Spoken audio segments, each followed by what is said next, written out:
Hey, welcome to Ferotv. I have one of the most inspirational men, one of the most amazing men that I know, especially on social media, work ethic. I think you're amazing, bro. Bro, brother. And before the Appreciate mic you. cut off, I was saying that there was a group of us, about 20 of us, and you're the only one that really inspired me, that put something inside of me. And since then, I've been saying, I'm gonna contact this guy. I have to do something. I've been wanting to ask you so many questions. You know, was TJ Chill there as well? Yeah. TJ And was him there, as well. yeah. Facts, yeah. So I think both of you had an impact, but you had a mad impact. Just the way you try to lead people. So sometimes you think you failed trying to lead people, but you didn't fail. Yeah. You weren't there to lead the people, you were there to talk to one person. Family, you don't know how important this conversation is. I've been waiting years. I almost gave up, man. I said to you earlier, I was just like, there's only a handful of people that I wanted to reach out to this year to walk in purpose with them and to understand their journey and build together. And you were very much top of my list. But from the days of that group chat, you landed like a freaking alien. I hadn't met anybody who was so certain of things I hadn't seen before. You were talking about kitting out schools with computers, empowering young people in access to technology. You built your own website with a potential paywall, own advertising revenue streams. A guy like Tony Starks, and because people hadn't seen it, they couldn't believe it. But I thought the only things you're looking at, microphones and tables, had to be seen in the mind's eye to be manifested. And I'm here next to a manifestor. So I thought, I'm just gonna ride out with him to see what comes of his belief. And I'm standing or sitting inside the manifestation of his belief. So I always bet on empowered truth, bro. So compliment returned. And also, I gotta say, because it's on public record, his family is a family of superheroes. They're the Black Incredibles.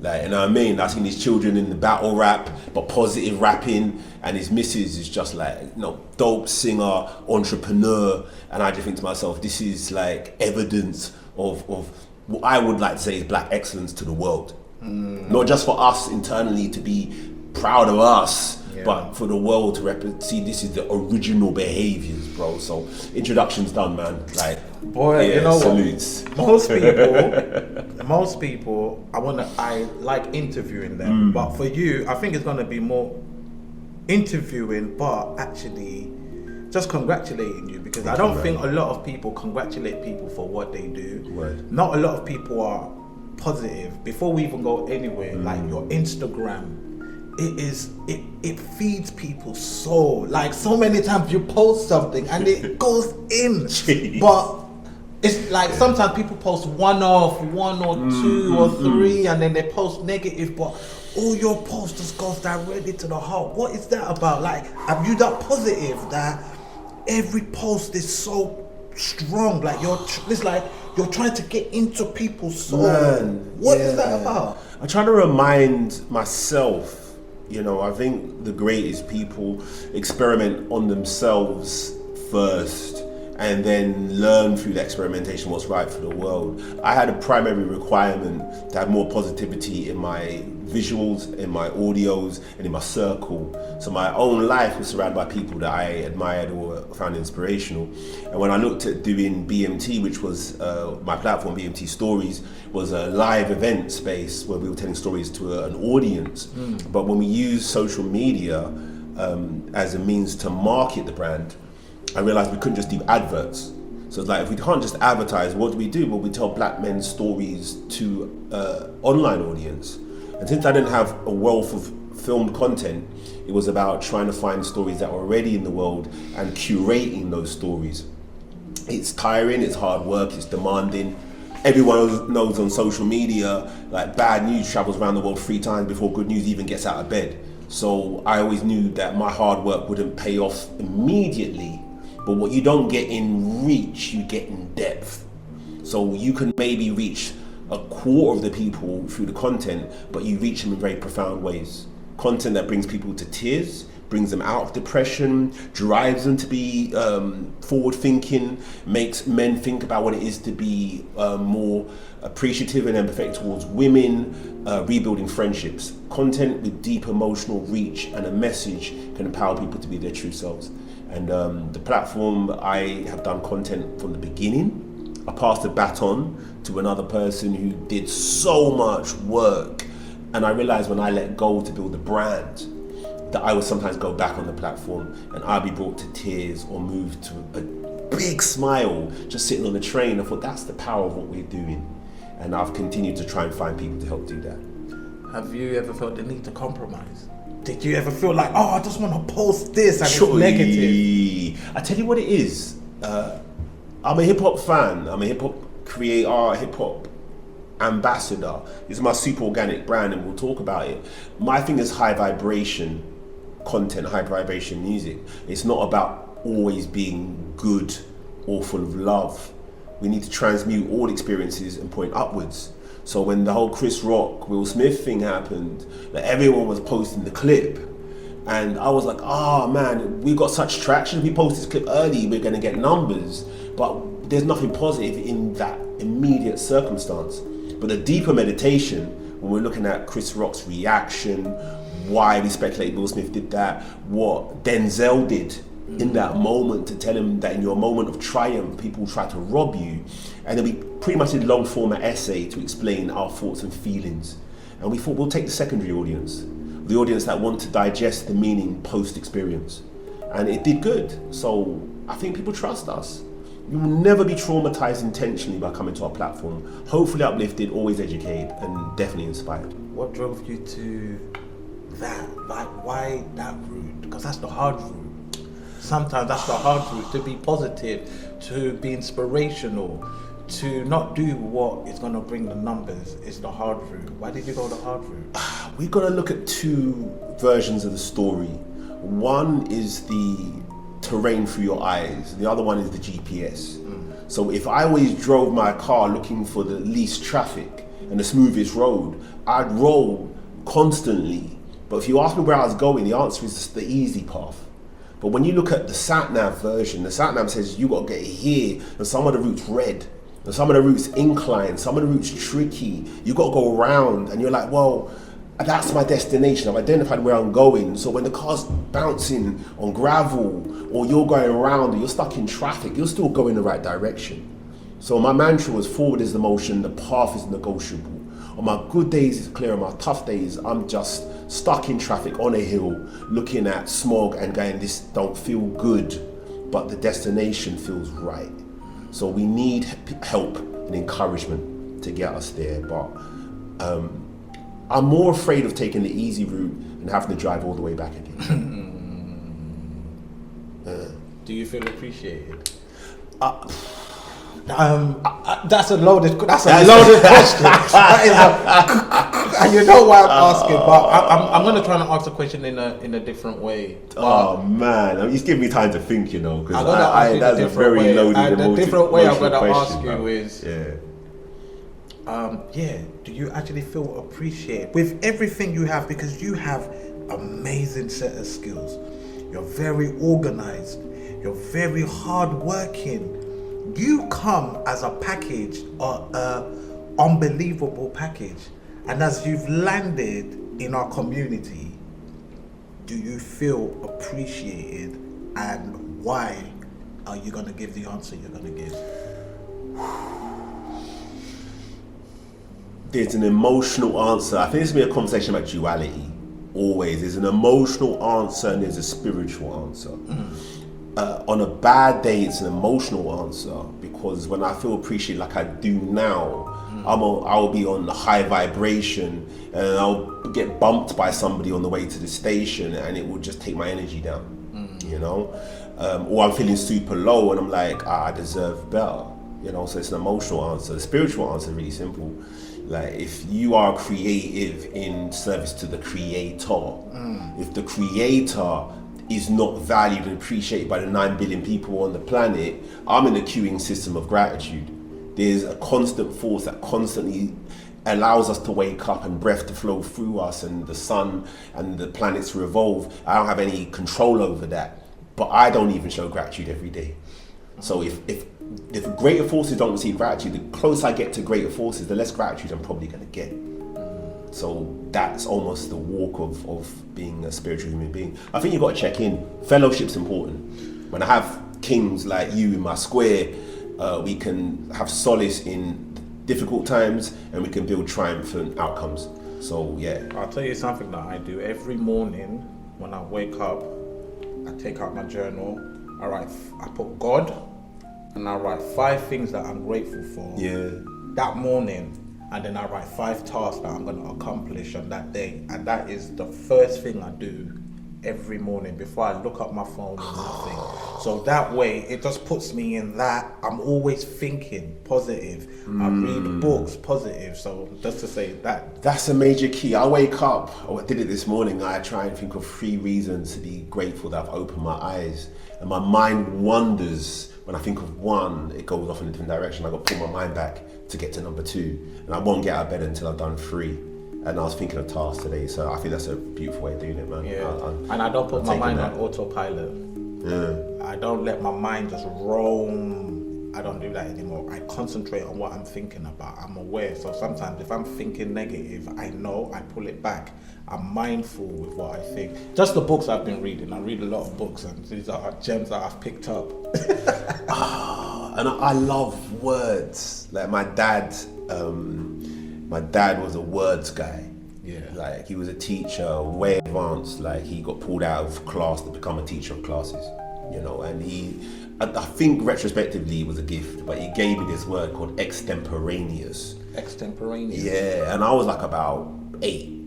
So I was like, wow, it just sounded like an abracadabra, like a magic word. Abracadabra! For real, bro. And I thought, I don't know anyone who knows what this means. And as I became an adult, I still couldn't find many people who knows what it meant. So I thought that's what words can do. They can exclude people or include people or make people think things differently.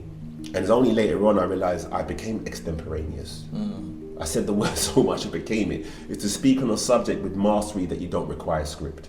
So, you know, I love those kind of insights that you get. I say that because when you say mindful, your mind is full. It's full of intention. And some of our mind is full of just debris and junk. And your mind is full of intention. It just shows in your output, bro, and it shows in your demeanor. So, yeah. So there's so many things I want to talk to you about. I'm going to talk about super organic, but the fact that like it feels like you generally have a love. Is it you have a love for the people, or do you have a love for the music, or do you have a love for both? Where does that love come from? Because it's in your Instagram, and it's also in when people get in your presence, in your environment. That love is still there. So it's something that is walking with you. What is that? I feel music has the means to connect people in a harmonic that is bigger than us on our own. It's like being in a choir. You know, you can sing on your own, but when you've got like 100 voices around you singing in various different octaves, a song that you all know, it can blow down anything. So I feel those 4 tenets of hip hop culture, and the 5th one being knowledge, that we don't speak about enough. When we actually harness the power of the culture, it lifts human beings to great heights. It lifted me as a quiet introvert kid raised in Tottenham who didn't feel like he had any purchase on the world outside his door. I weren't the rude boy you, I weren't the ultimate sports guy, I weren't like the stylish you. I was a smart kid with a big imagination. So DJing enabled me to participate in the culture. And then when my boy Darryl Williams passed me a cassette and told me, you know, I was a skateboard kid, and he passed me this cassette and he just let me listen to Public Enemy, Big Daddy Kane, and the artists that shaped my thinking. And when I heard, you know, I'll Take You There, Big Daddy Kane, and he started saying like, I want to live in a place where crack is just a hole in the wall. And that metaphor, I was like, wow, this crack epidemic sweeping America.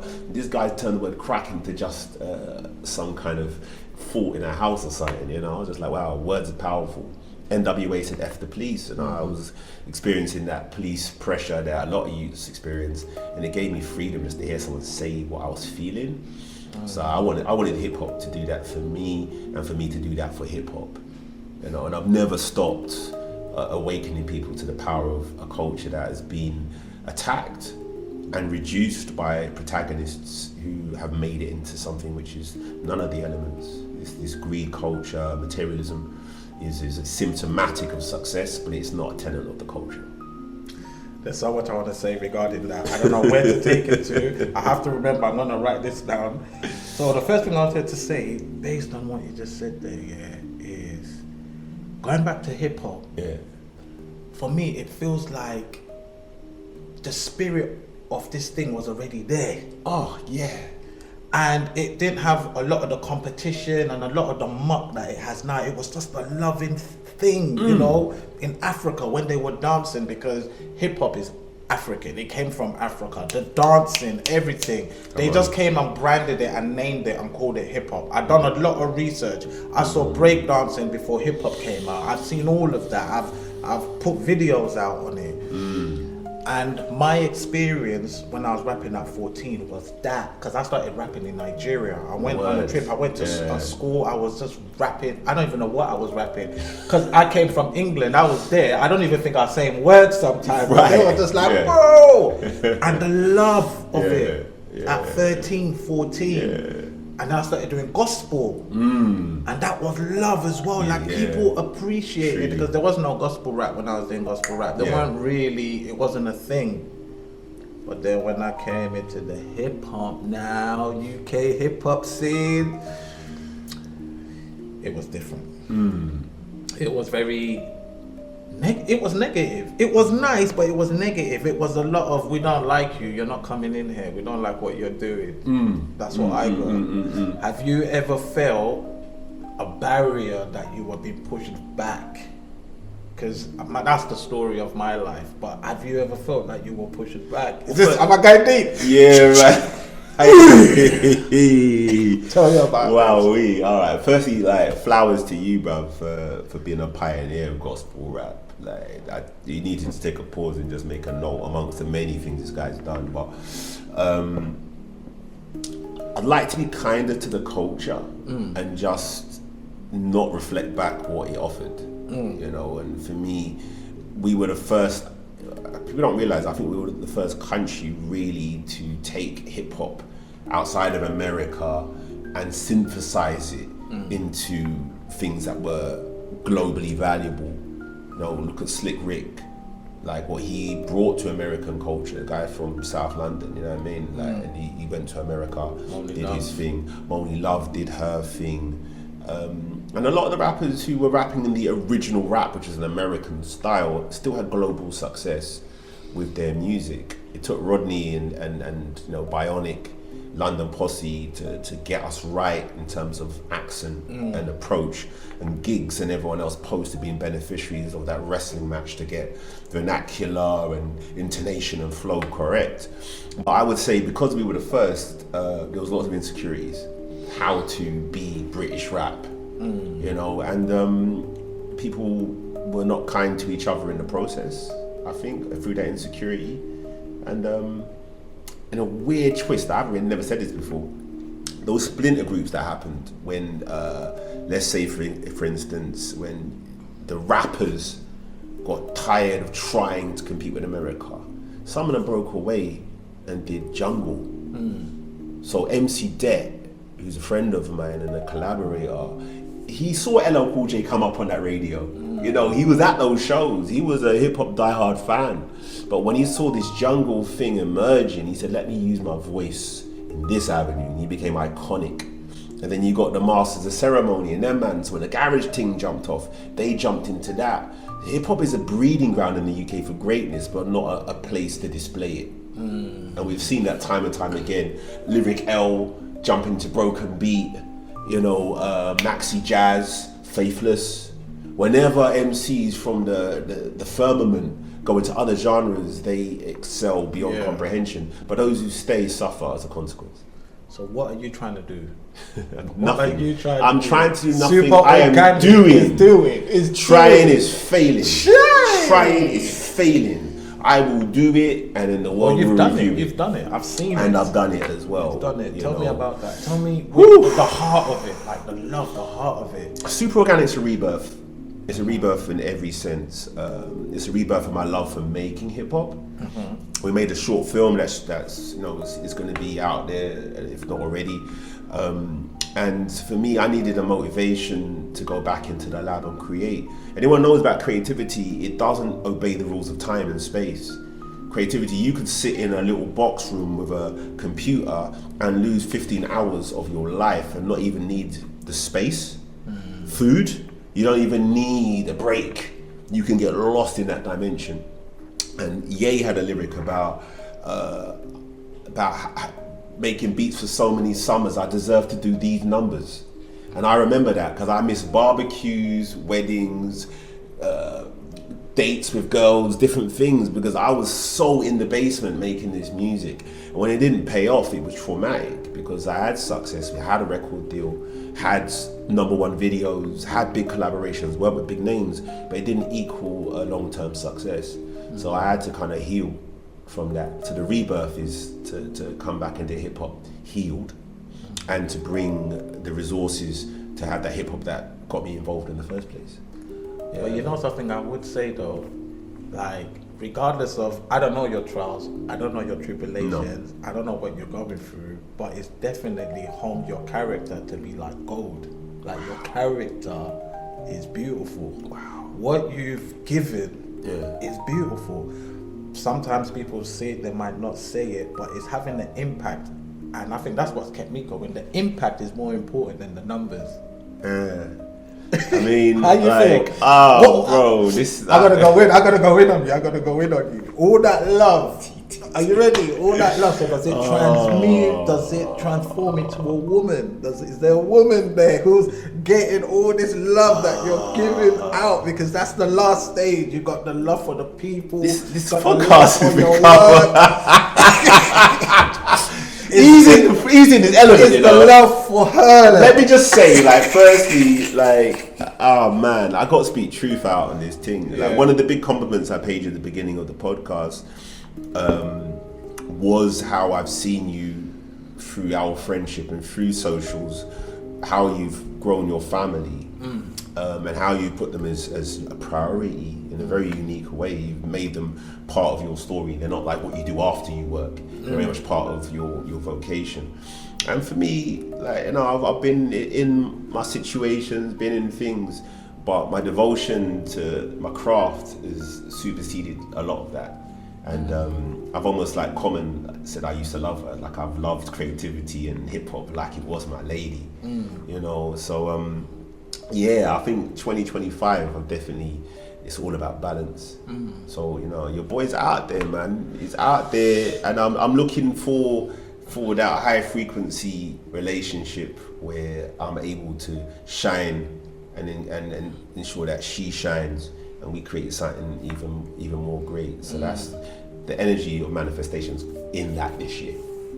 No, I hear that, because I feel sometimes even the love you have to have for yourself, it has to go in, and you have to reach a certain level within oneself before. I'm gonna cut him. How are you keeping that up, bro? In terms of pause, like in terms of you, not because we all take these kind of mental postcards of people's relationships. Like, that's a great relationship, but I don't know any great couple that doesn't have its trials and tribulations. All that balance of work, life, and your children. So how do you manage to keep that growing? And what obstacles have you've made to overcome, and what you've learned from that? Boy, now you've asked me a deep question. Yeah. I'm returning fire, man. Obviously, I've been in a relationship for 20 something years, coming up to 30. You have your ups and downs. I think the main down that we had, which was a big one, was someone passing away. Right. And just the trauma. So we lost a friend, a guy and a girl, both of them, they were a couple, they were a married couple. We lost them at the same time. Yeah. And I think that trauma was a lot. So that's probably the worst thing that's happened to us. So the trauma was just mad, having to deal with all of that. I don't think we were equipped to deal with that level of trauma, but it's trying to help people, trying to help, you got the heart for the community. You don't think people are going to die at the end of helping. It's always, everything is meant to be cool, you win in the end. God's gonna do, but everything doesn't work like that. So that's probably the hardest thing that we've ever had to deal with, is two people dying a month apart and burying them in the same ground. But outside of that, I think you just have to be grateful for what you have. And I think when you're looking, and when you're going back to being mindful about being grateful, sometimes when you're looking at other people, you don't know what they've done to get to where they are. Being here, I've realized some people do things to get to where they are, and then you're looking at what they have, not realizing that you would never do what they did to get there. Yeah, I'm telling you, man, that inner mind's eye is the one, because it's crazy. It's such a random story, but like, I don't know, my garden's turned into like safari recently. I've had 2 cats that have been visiting my garden for 20 years. 20 years. 2 cats, and they pass through. They know this is a hangout for them. They call, they pass through and they go. But recently a fox just caught you.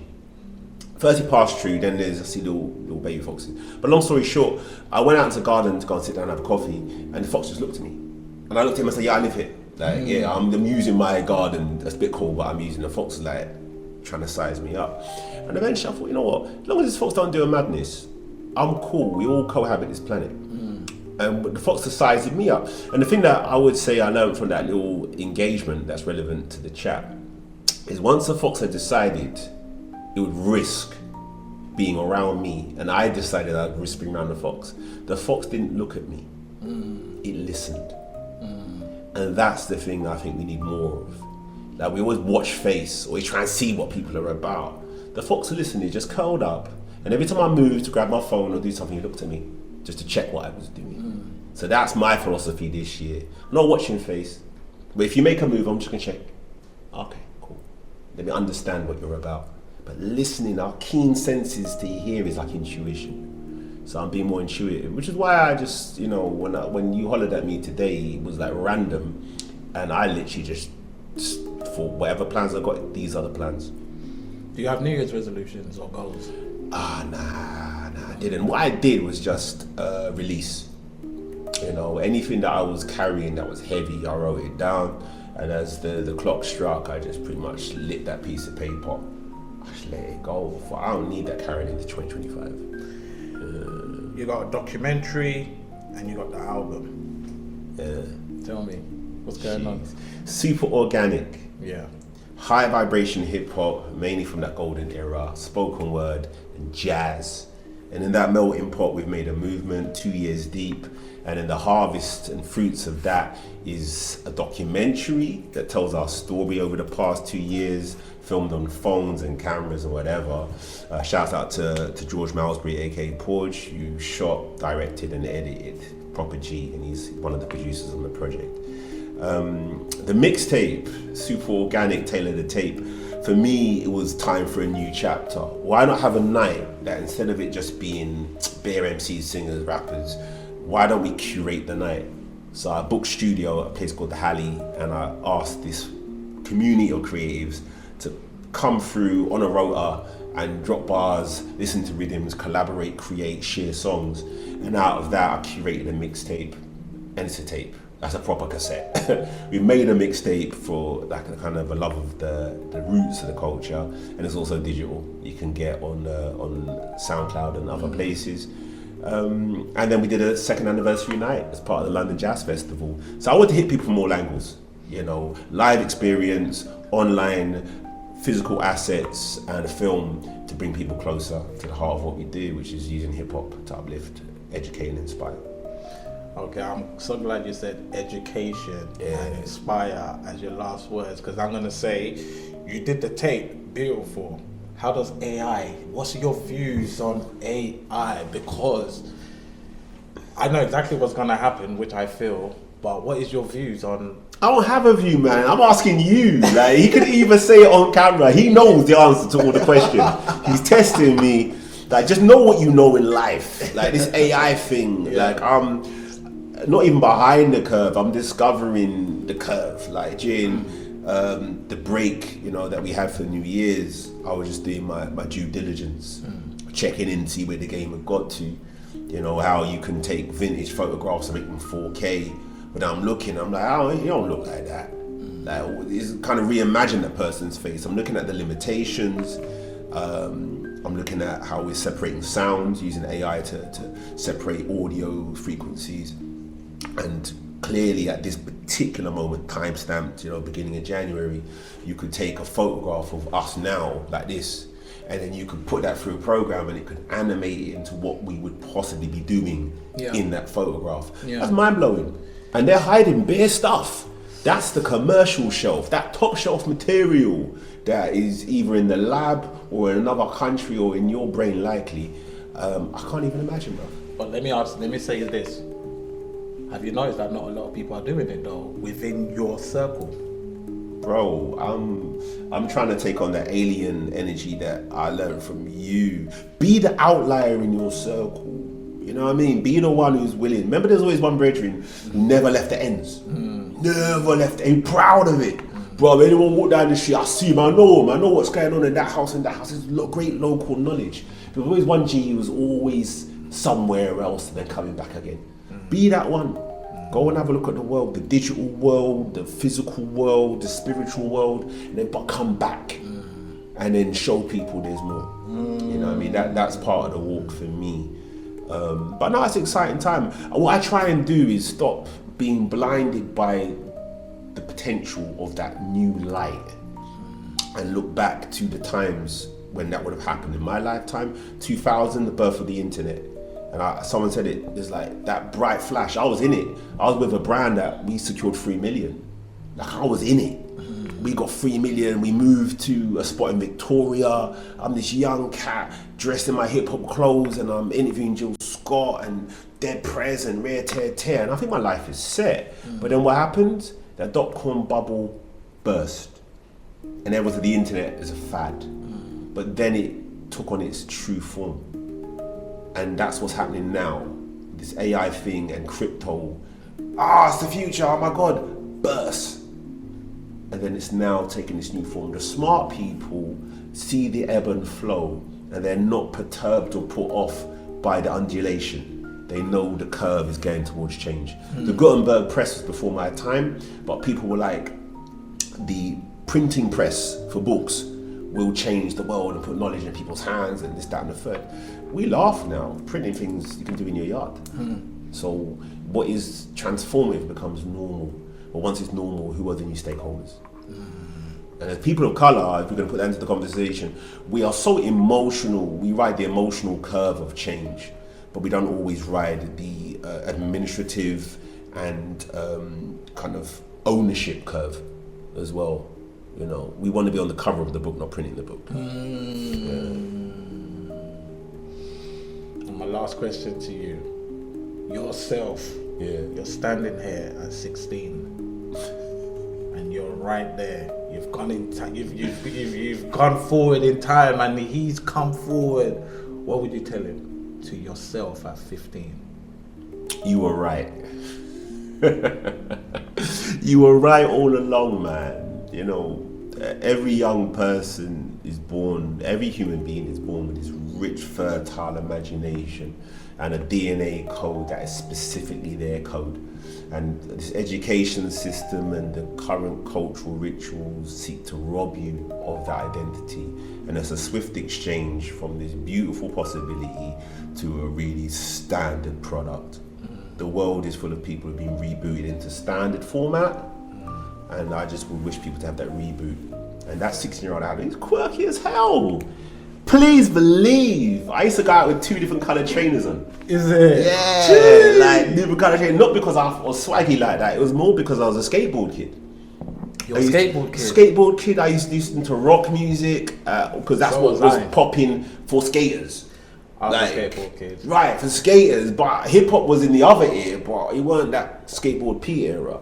So I'm listening to rock music sometimes. I'm going out skating in the hood. I'm the first black skater in my hood. I was that kid, and I was awesome, bro. Kickflips impossibles. I was tidy. Is it? You know, I was making cassettes and trying to produce music using this dirty, gritty, raw sound. But most importantly, at the age of 7, I was doing oil paintings of landscapes I had never physically seen. And the one gift every parent should give their children is to not let the outside world validate what's inside them. My mum never said, what is that? You shouldn't be drawing what you can't see. My mum said, I'm going to put that in a frame. I'm going to put that in my office. And every day I come home, I'm going to tell you who complimented you. And I actually realized at the age of 8 or 9, I could be in 2 places at the same time. I could be at school and come home to stories of what I did in her office through my art. So the 16-year-old, you know, by the time I hit adolescence, you're trying to fit in. I encourage children whenever I go anywhere, I say, listen, to wrap up, KRS-One showed me this, and I always teach kids this. Close your eyes and picture someone you love or care about. Can you see them? That's your inner mind's eye. You can see anything. So in a tough time, everything around you look terrible. Look inside, there are pictures that will give you what you need to know. Say I'm amazing. And I said, no, say it inside.